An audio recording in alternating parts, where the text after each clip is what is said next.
Ladies and gentlemen, Keith Shillan here, and I'm back with another MMATakeover.com interview. Today's guest is an undefeated MMA fighter with an 8-0 record and a 2-0 UFC record, and he also has a 5-0 professional boxing record. He fights Dmitriy Sosnovsky next Saturday at UFC Fight Night 104 in Houston. Ladies and gentlemen, Justin Ledet. How are you, Justin? I'm doing good. How about you? Excellent. The first question we always ask is always a cheesy question. We just got to get out there. Justin, how did you get into MMA?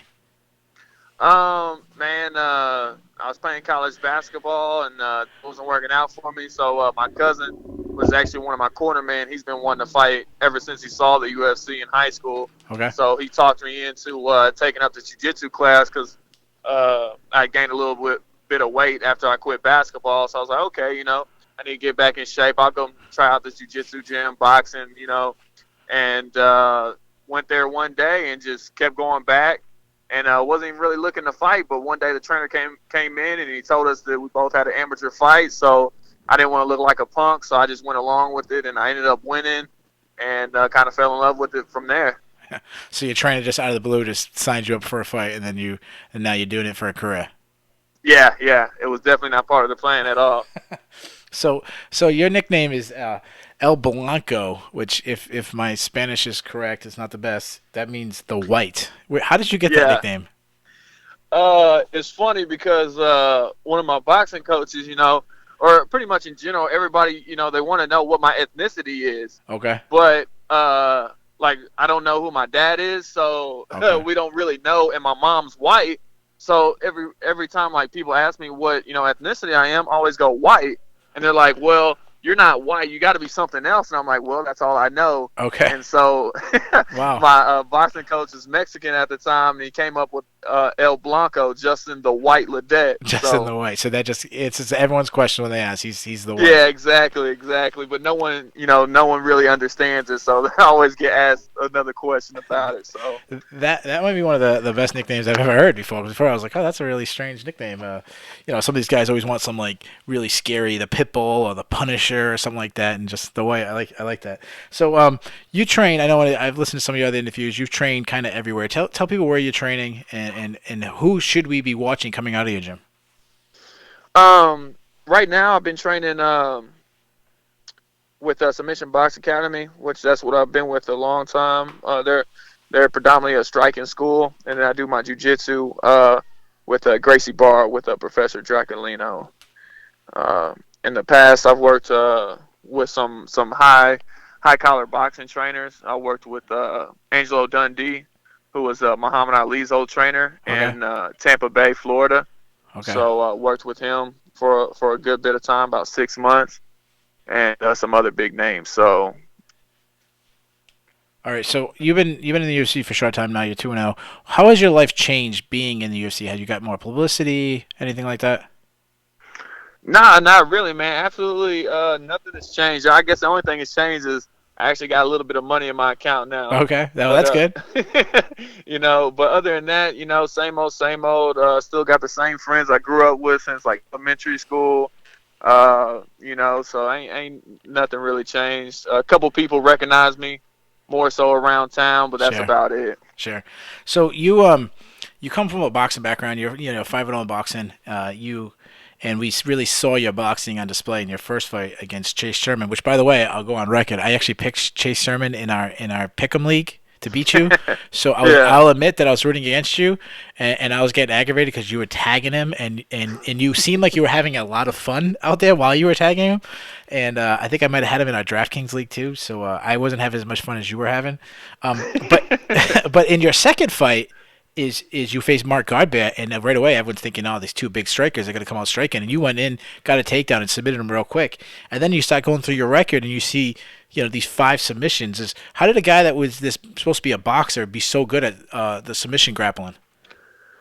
Well, I got man, I love boxing a lot, and the only thing that like it's like one of those things, one of them give and take things. The only way I'm gonna be able to show my boxing off, more is if I'm good on the ground, because no one wants to see some striker who's talking all this shit about his striking game, and these guys take him down, and that and he can't do shit.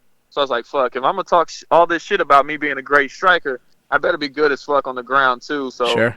I don't love jiu-jitsu the same as boxing, but that doesn't mean I don't train it just as hard. So definitely always get in my jiu-jitsu and wrestling, and that's what usually happened in my fights is, I would start tagging people on the feet, and then they take me down, and I usually end up submitting them in my guard. So Okay.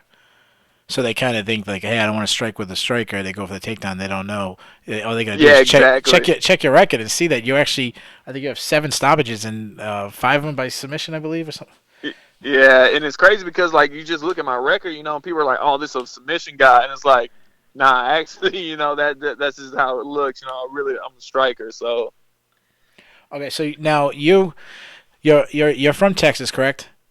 yes. Okay, and now you're scheduled to fight in Houston. I got a 2-part question for you. How far away is your home to Houston, and are you going to feel any extra pressure? Because obviously you got a Russian guy coming into Texas. You're from Texas. Are you feeling any extra pressure, being that you have all these guys rooting for you because you're from the hometown? From my hometown, it probably takes about 30-35 minutes to get to Houston. Uh, but no, I'm not feeling any extra pressure, man. Actually, I'm feeling a great deal of relief, man. I don't have to fly, Okay. kind of thing. So I'm actually, and then I don't really have, I don't know, I don't have a lot of people coming out to see me. So it ain't like, oh, a big hometown thing where everybody from the towns. Nah, it's just gonna be me out there. So no extra pressure. I'm just, happy I ain't got to fly and travel to the fight. That's really the biggest reason why I took this fight. So. Okay. So now you're fighting Dmitry Sosnovsky, who is a perfect 10-0 from Russia. He is making his USA debut. What weaknesses have you seen in him, and how do you exploit it? Because I know I've been trying to catch some tape on him. There's actually not that much tape out there for him. So what are you doing to kind of find out about this guy? Just the same thing I do every fight. I think his weakness is, that he hasn't been in there with the kind of striker I am, Okay. and we're going to play that to our advantage. Keep our range and everything. But an unfortunate fact, I recently had to pull out of the fight due to injury. Really? Yes, I had to pull out a couple days ago, and so I won't be fighting February 4th in my hometown, unfortunately. Oh, that really sucks. That has not been announced yet. So obviously we're breaking news right here. What exactly happened to your knee? Yeah, it has not been announced yet. UFC's definitely dragging their feet on it, but pretty much, man, I was sparring and I was going through going to the ground, and we were doing jujitsu, and the guy, he went for a leg lock, and it's crazy, man. I did the exact same escape that I did on Mark Godbeer that I do pretty much every day. Okay. And I tried to slip my leg out, and something popped in my leg, and after that I just stopped and we started icing it. And now I've been limping ever since, man. It's hard for me to walk right now, and Okay. we're waiting on the UFC to come in and give me an MRI and see the Okay. damage done, man. So you don't know exactly what has Yeah, happened. nah, we don't know yet. So obviously you got to wait to see what happens before you can find out when you can start training again, when you can start fighting again. So Yeah, exactly, really kind of exactly. screws everything up. So the UFC's got to get this MRI done soon, so we can find out when you are. So did they tell you anything about canceling this fight or rescheduling it, or are they replacing you with somebody else? Actually, they said that Dmitry also got injured as well, so they just scrapped the fight Oh, altogether. really? Oh, okay. Yeah, yeah. I'm not sure if they're going to reschedule it. If they want to reschedule it, we can definitely do that. It was definitely a tough decision for me, being that it was. I thought it was a good matchup, and of course, being so close to hometown, it was definitely a hard decision. But at the end of the day, I got to take care of my body, and even if I don't think I would have passed the pre-fight physical, so Oh, I don't that's. think I could have fight if I wanted to. I'm sure that's really disappointing. Now, I believe they're fighting in Dallas coming up. Is that a card that you'd probably want to get on that one, right? Yes, that's exactly what I told my management. I'm gonna try everything in my power to get on that Dallas card. So I think I can't remember if it's early May or late May, but I know it's sometime in May. So I don't. definitely going. Yeah, I don't have it directly in front of me, but if anybody wants to look it up, just go to the MMAtakeover.com, check out our schedule page, and it'll definitely be right there.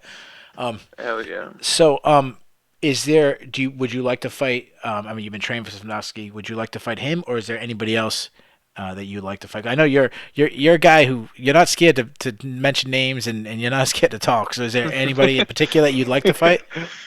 Nah, man, it doesn't matter to me, really, man. The heavyweight division, is really in the UFC right now is really thick. I feel like they got a lot of heavyweights. they don't promote, every, body in the division like they do everybody else. But I mean, there's a ton of heavyweights right now that are signed to the UFC. So Yeah.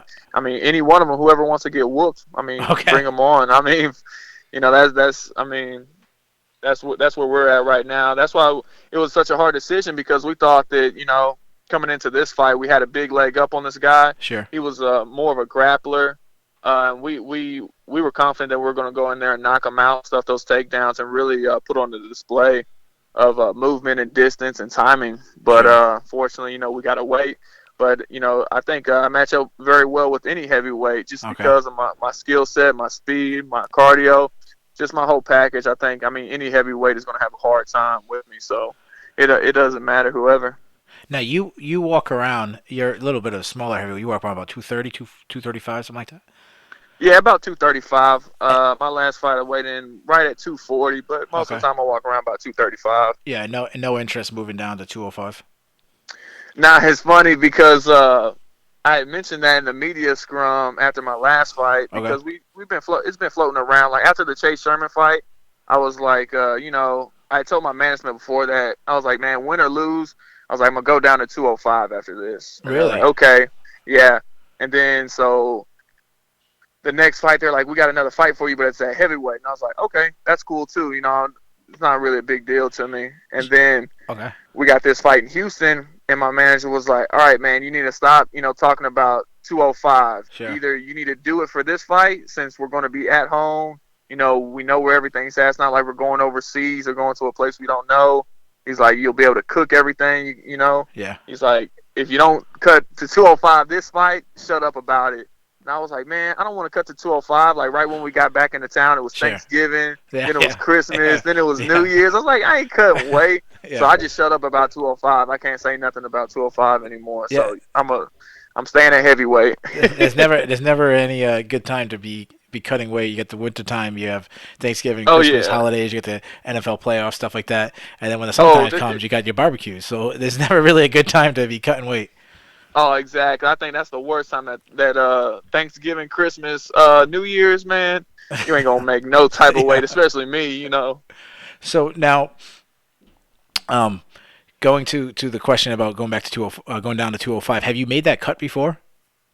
Yeah, actually, my first I think 4 fights in MMA were at 205. Okay. So that's what I started my career at. But I mean, I was younger. I started my first pro fight. I was 20. So your body matures a lot between that Sure. time. But the last time I tried to make 205, I missed it. Okay. I was set to be on the Ultimate Fighter with Frankie Edgar and BJ Penn, Oh yeah. and Oh they're yeah. doing 205s and 185s, and I missed weight for the fight to get into the house. So I missed the weight by 3 pounds. I came in at 209 Okay. or 208 and a half or something. So Okay. Now, if the plan is to go down to 205, is it going to be kind of like a Donald Cerrone type thing where you're going to take fights at heavyweight, take it 205, and just kind of whatever they give you, or is it going to be a permanent move, or is it going to be kind of like a similar Conor McGregor where you're going to want to capture both belts? nah, if I went down to 205, it's something that I would stay at until I couldn't make the weight anymore. Because Okay. at that point, I feel like at that point, like when you're moving weight classes to a lighter weight class, you're kind of fishing for that title. And that's the only reason why I would go down to 205 is, if I was really fishing for a title at this point in my life, I don't really care about the title. I just want to fight, and make money, pretty much. But Okay. if there is a serious point in my life where it's like, all right, like I want to make a legacy, I want to go after the belt, Sure. then it would probably be at 205. Okay. All right. So my next question, and this is really changing topics. It seems like the biggest story right now, and you don't have to answer this because this is a very touchy topic. I want to get on. It seems like the biggest story right now, and all of them I keep getting asked is the Tyron Woodley comments about race in the UFC. Now, you said you don't really know what your ethnicity is, which really kind of throws us for a loop. But as a guy that fights in the UFC, have you experienced any of this racism that he's saying? And I know you really can't comment on how he feels because that's his feelings, and you can't comment on his experiences. But I just mean from yourself, have you experienced any of this racism? Man, All right, I'm gonna go ahead and speak my mind. Yeah, You go ahead. probably asked the wrong. You probably asked the wrong person. Okay, because Okay. while I technically don't know my ethnicity, okay, we're pretty sure that my dad is black. Okay. Okay, but no one knows for sure. So I've dealt with racism in my life, not in the UFC, but just in my life from both sides. I get it from the white folks and the black folks. Okay. Sure. And like people ask me all the time, and I tell people that black folks are way more racist than white folks. I've got more racism from black people in my life than white people. Really. And it's crazy. But on turning to Tyron Woodley's saying about the race, uh,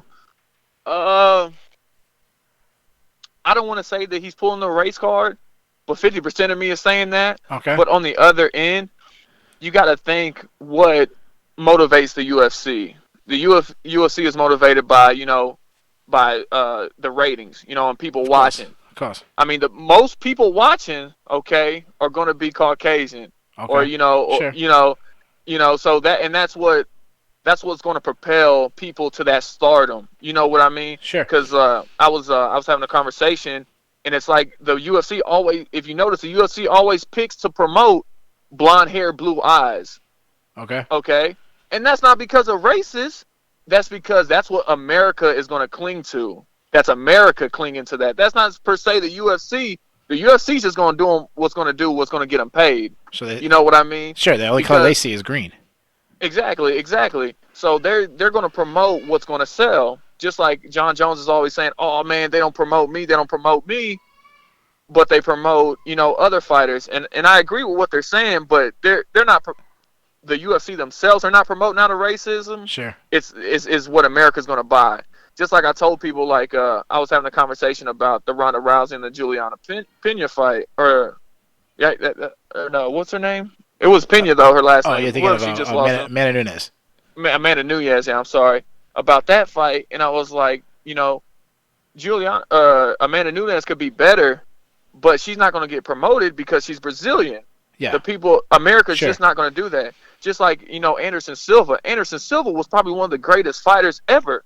But look at what his legacy is compared to what Conor McGregor's doing. Conor McGregor, white guy, green eyes, blonde hair. You know what I mean? It's just what sells. And, he might be saying it's racism, whatever it is. I don't know what you would call it. But that's why, he said that is because, of the way the world works. I mean, It's just how it is, Sure. So let me just give you my perspective, because the last thing I listened to a lot of these reporters, a lot of guys I respect in the MMA news. It seems like it's a topic that everyone's kind of scared to talk about. I mean, race right now in all of America is obviously a big, very prevalent thing the last couple of years, and it seems like people are scared to talk about it. And I don't ever want to be accused of being scared to talk about a topic, especially not to a you believe in yourself as a black fighter. Last thing I want, or a half black fighter, especially I don't want to I don't want to tiptoe the race, of someone of different ethnicity. I'm a white guy. I live up north. You live down south. Obviously, I understand the differences between the Northeast and down south in Texas. Tyron Woodley grew up in Ferguson. I mean, there isn't a place in America right now that is probably experiencing more racial tension than Ferguson.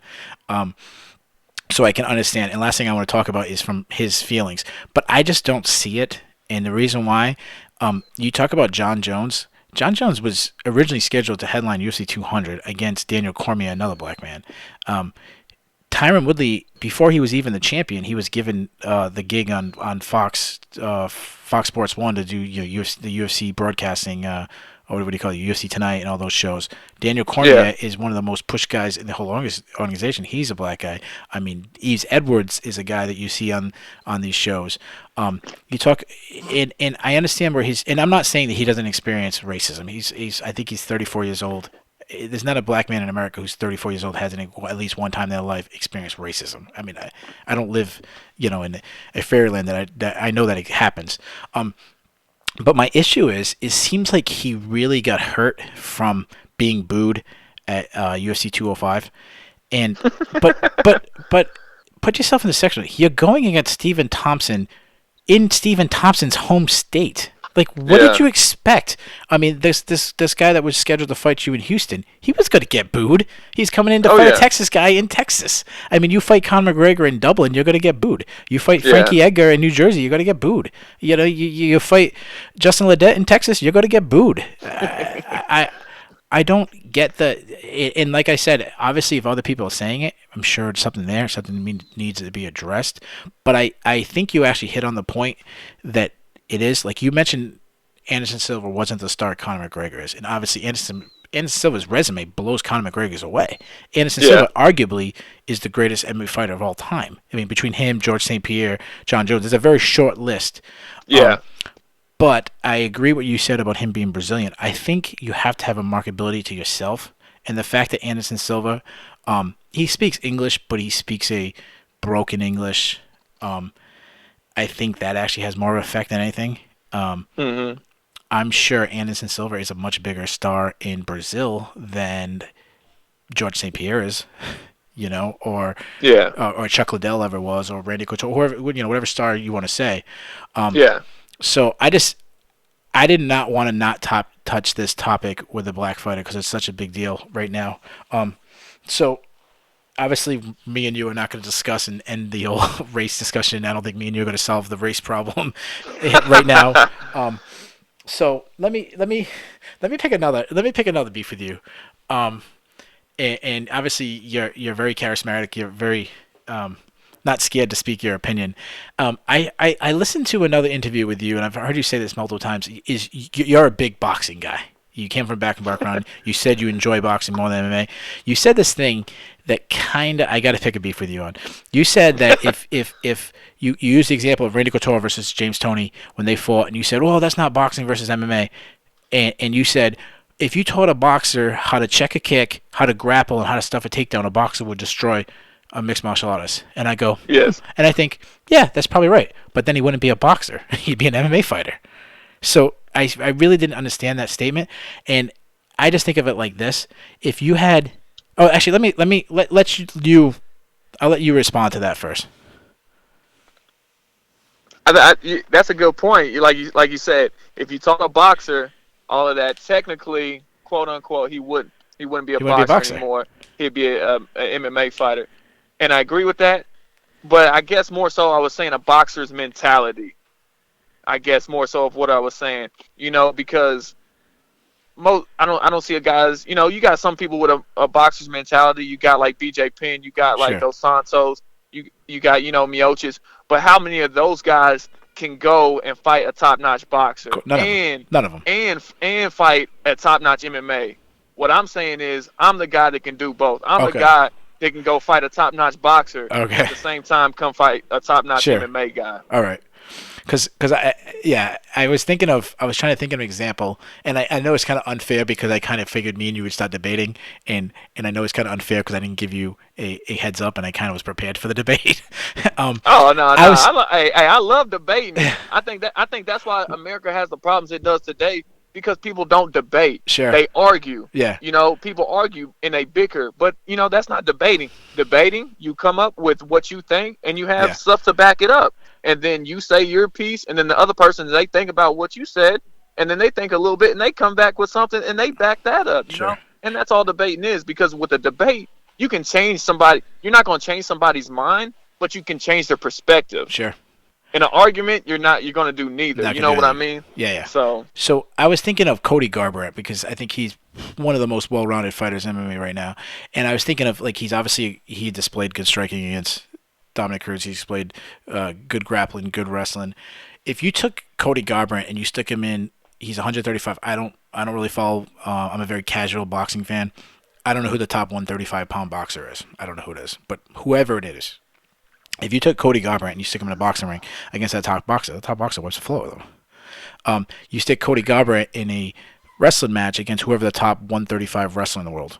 The wrestler's going to wipe the floor in the wrestling match. You stick Cody Garbrandt in a jiu-jitsu match with the top 135-pounder, the jiu-jitsu guy wipes the floor in a grappling match.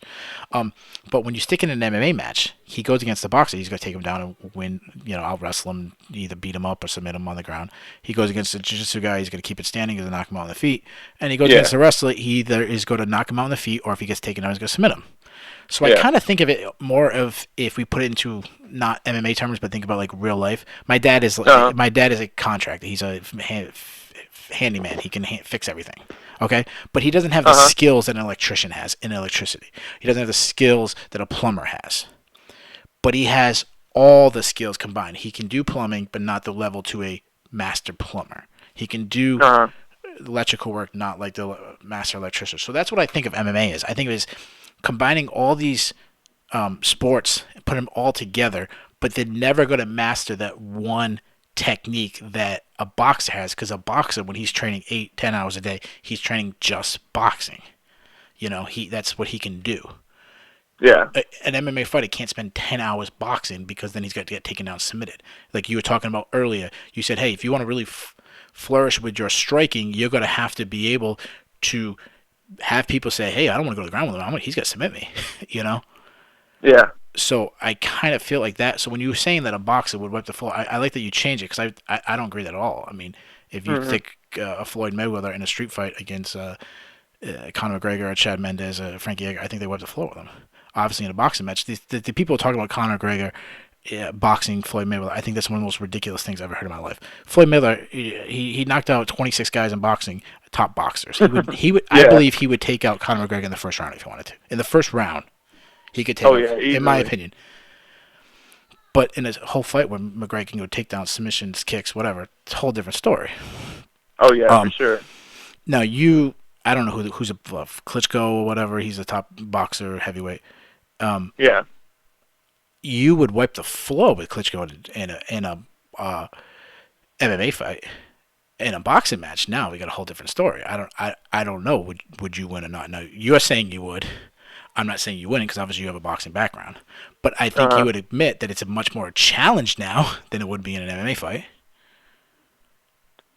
I think it would be less of a challenge because at that point, the boxing match would be easier just because the MMA, it gives you so many problems, especially me as a boxer. I'm used to boxing things. Okay. So that's why I get toward with leg kicks because I'm not used to watching out for the legs. I'm used to watching out for hands.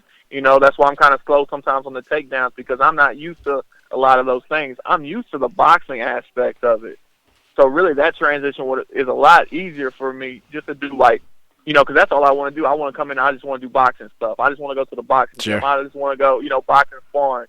They got to make me do the other stuff. That's the hard part for me, So I think the boxing would be an easier transition to me. I don't got to worry about hurting my knee again. I can stay healthy the whole camp and worry about that, All right. But I think, that's my opinion on it, though. So. All right. So I know we're going to wrap this up. I just know some of the things, how people are going to summarize this interview. They'll probably say, well, he broke the news that he's not fighting this week. He broke the news that he believes he can beat Klitschko. And whoever the guy's interviewing, he talks more than anybody's ever interviewed ever. You're putting words in my mouth. I didn't say I could beat Klitschko. I would say it would be easier than an MMA. I would like them. Okay, all right. Did I say that? Hold on, I'm putting that out there just because I need to get some ratings. You say that you could beat Klitschko, we're gonna get more clicks on this. No, but I'm saying they're gonna say that you could challenge Klitschko, and the third thing they're gonna say is that whoever's interviewing, he talks more than any interviewer ever. So we got I got a couple more questions. I'll get you out of here. Real quick ones. We do this thing we call the fan forum question of the week. It comes from a fan from our partners, Sports Talk. This comes from Tony Irwin. He's from the Dallas area. He says, okay. What other sports did you play in high school? I played basketball and I did high jump and track. Okay. What position did you play in basketball? Like post player, I would say. Post player. Okay, so like a power forward type.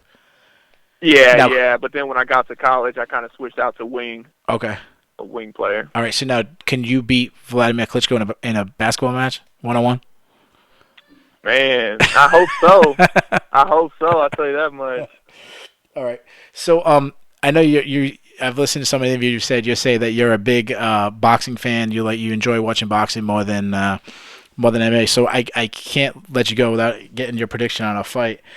So we got this huge, big boxing matchup coming back. I gotta know your prediction. Who you got, Chris Brown or Soulja Boy? Hey, You know what? If they put that on pay-per-view, I'm buying that for sure, Okay. dude. Okay. You know what? I like watching street fights more than I like watching actual boxing matches, dude. I Okay. think that's some of the most hilarious. I don't think I could be a good announcer Okay. because when me and my cousin when we watch fights, we always watch them alone in our house. We'll rent it. We never go out to like Buffalo Wild Wings and have like a party because we like to pay attention. Sure. And it seems like all we do is just dog the fighters and laugh. Like I could not be a good commentator. Okay. So, So, so just for the record, but you're not filling in for Mike Goldberg now. man, nah, not if you just want to hear me laughing and talking shit about the fighters. I mean, or but yeah, man, I don't know. I don't got a prediction. I've never seen any of them, Okay. but man, that I will be watching that fight for sure. All right. And whose music do you like better? Oh my God, they're both so terrible, man. They're both terrible. I don't listen to them that much rap, but when I do, it definitely ain't neither one of them. Okay. I mostly listen to like the old school country, like the '60s and '70s country. That's what I listen to. '60s or '70s country music, huh? Yeah, like George Jones, And Willie Waylon Nelson and Jennings. stuff like that. Yeah, yeah. Yeah, I don't have a follow-up question to that because I wouldn't even know what to ask first. I think I named my only country person I knew. um, so what about rap? You said you like you don't like rap, but if you did, you wouldn't listen. What rappers do you like? Is it old school? Is it new school?